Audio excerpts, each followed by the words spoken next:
back along this winding road to the old familiar markers of the mercies I have known. I know it may sound simple, but it's more than a cliche.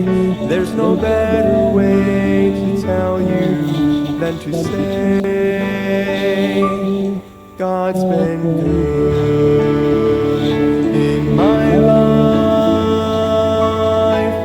I feel blessed beyond my wildest dreams when I go to sleep each night.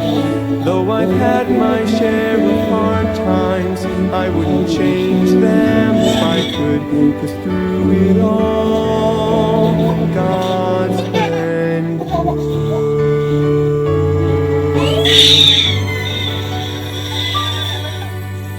Times replay and I can see that I've cried some bitter tears, but I felt His arms around me as I faced my greatest fears. I've had more gains than losses, and I've known more joy than hurt, as Your grace rolled down upon me undeserved. For God. Okay, magandang gabi po sa bawat isa sa atin. Tuloy po tayong mag-aaral ng salita ng Diyos para po sa our daily words of encouragement for tonight ng August 22, Saturday. Let's pray for a while. Dakilang Ama, Diyos na yung banal, pagpalain mo muli ang inyong salita na yung pag-aaralan. Pinupuri ka namin sa lahat ng pag-ingat, pag-gabay, protection niyo sa maghapong ito, O Diyos, hanggang sa oras po ito. And i-bless niyo po lahat na nakikinig, sa mga po sila naroon sa aming bansa at patuloy silang maabot ang kanilang spiritual needs. Thank you. In Jesus' name I pray. Amen. Hebrews 10:25 po, the Bible says, not forsaking the assembling of ourselves together, the manner of some is, but exhorting one another, and po ang pamagat natin, exhorting one another, and so much the more, as you see the day approaching, and exhorting one another. Kaya nga po sa araw ng bukas ay panambahan po natin mga kapatid. At let's not forsake the assembling of ourselves together. Sapagkat linggo po ay worship day natin. Upon the first day of the week, sabi ng Bible, ay we are going to church to worship the Lord. As the Old Testament churches did, on the first day of the week, Sunday po yan. Alright, so kaya nga po, we follow the Old New Testament pattern of worship, and they go there upon the first day of the week, okay, ng Sunday. Alright, kaya wag nating ipagpaliban, wag po nating iiwanan ang pag-assemble natin sa araw ng bukas to worship the Lord. And kumbaga ito ang pinakamahalaga na araw sa mga Kristiyano.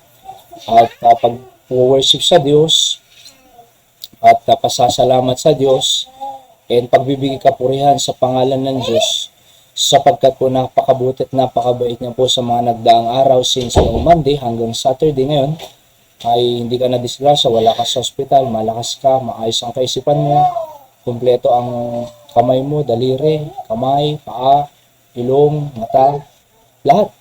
So, napakarami po tayong kinakailangan pasalamatan at dapat lang pupurihin ang ating Diyos.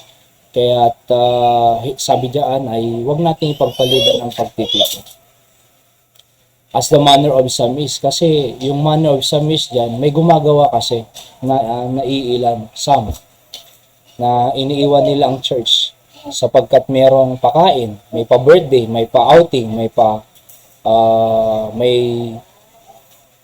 kumbaga may mga handaan, may okasyon, may beach. So may magpapa-beach, may magpapa-birthday, may magbibinyag, may magkakasal, kung ano-anong reason. So na kung saan nagiging reason para iwanan nila ang pagtitipon. Tandaan mo, kung wala ang Diyos, hindi ka ginising, hindi ka makaka-attend sa pagtitipon niya. Alright? Kaya kung wala ang Diyos, wala kang lakas na ibinibigay ng Panginoon, wala ka sa trabaho niya. At kung hindi ka binigyan ng Diyos ng trabaho, negosyo, wala ka dyan ngayon. Kaya nga po, uunahin po natin ang Diyos sapagkat siya ang nag-uuna rin po sa atin O sa umaga, di ba, inuuna kang gisingin, inuuna kang binibigyan ng lakas, inuuna ka na pinapakain ng Diyos. So, unahin mo rin ang Panginoon. Inuuna niya eh. Di ba? So, huwag mong ipagpaliban, huwag mong i-forsake, huwag mong iwanan ang araw ng pagtitipon natin, mga kapatid. Bukas po, see you po sa mga churches natin at patuloy tayong magpuri sa pangalan ng Panginoon. Huwag niyong gawin, huwag niyong gayahin itong mga bad example na yan na may some is, sabi ng Bible. As the manner of some is. Yung mga taong yan, walang, kumbaga ay, they are, kumbaga, inuuna ang kasariling kapakanan kaysa sa Panginoon. So, pinakamaganda po ay unahin natin ang Diyos. Kung hindi naman between life and death, hindi naman po call ng duty yan, eh dapat nasa church po tayo. At kasi doon sa church, we are exhorting one another, but exhorting one another. Okay? Pinapalakas natin ang bawat isa, pinapatibay natin ang bawat isa, at we are encouraging one another. We are exhorting one another para po maging malakas tayo spiritually, maging matibay po tayo spiritually, at upang kaya natin harapin ang mga challenges ng buhay. Tandaan niyo po, dumadami ang problema. Dumarami po ang challenges. Dumadami po ang trials natin.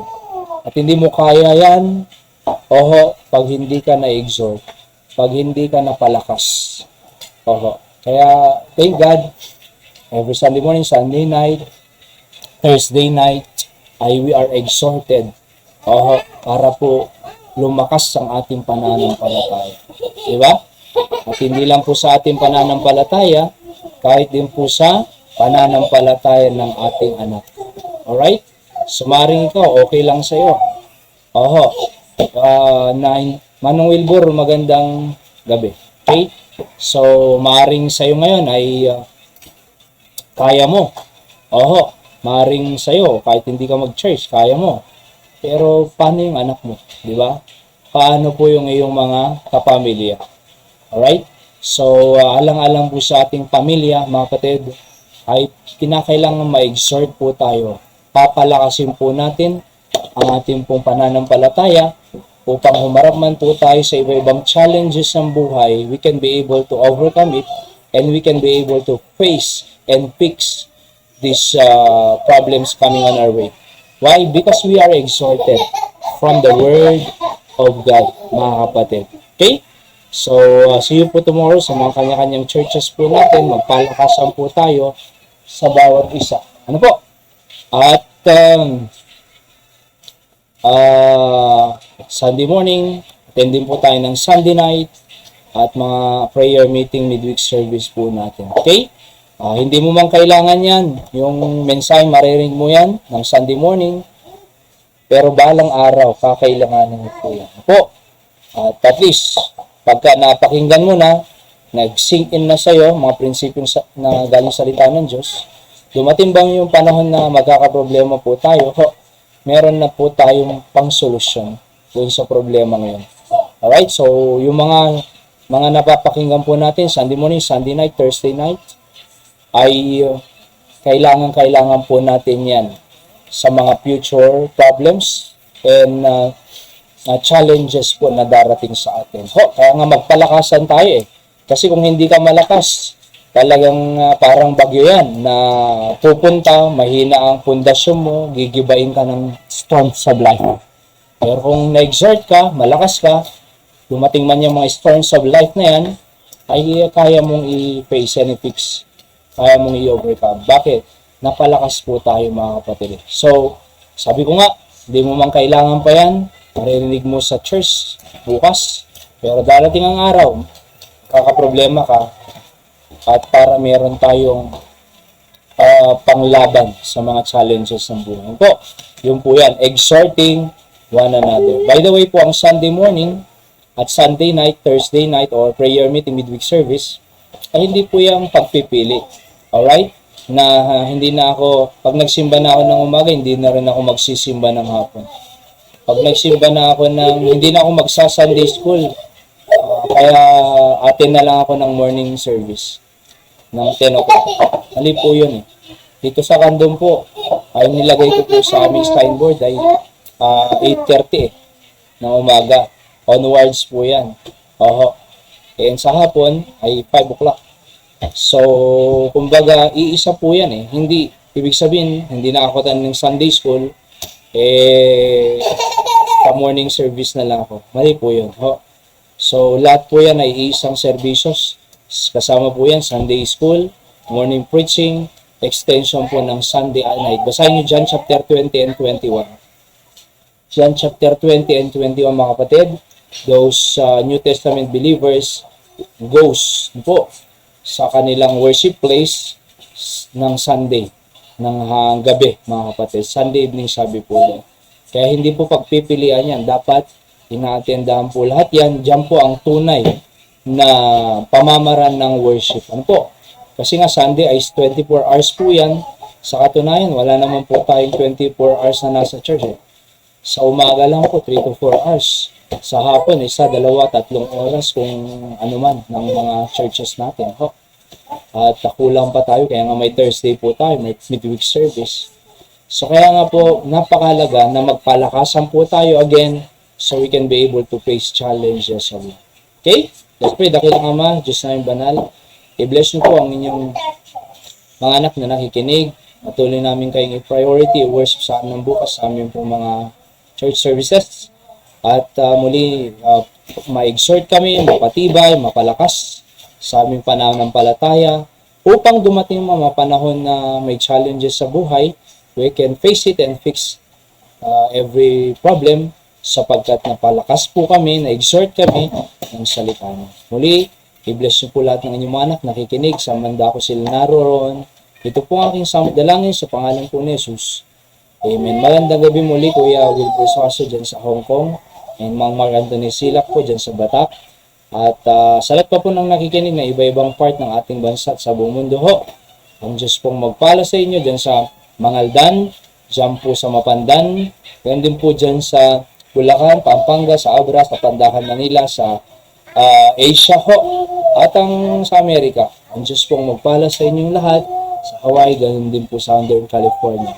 God bless po ang Panginoon po magpala sa bawat sa atin. Magandang gabi po sa ating lahat.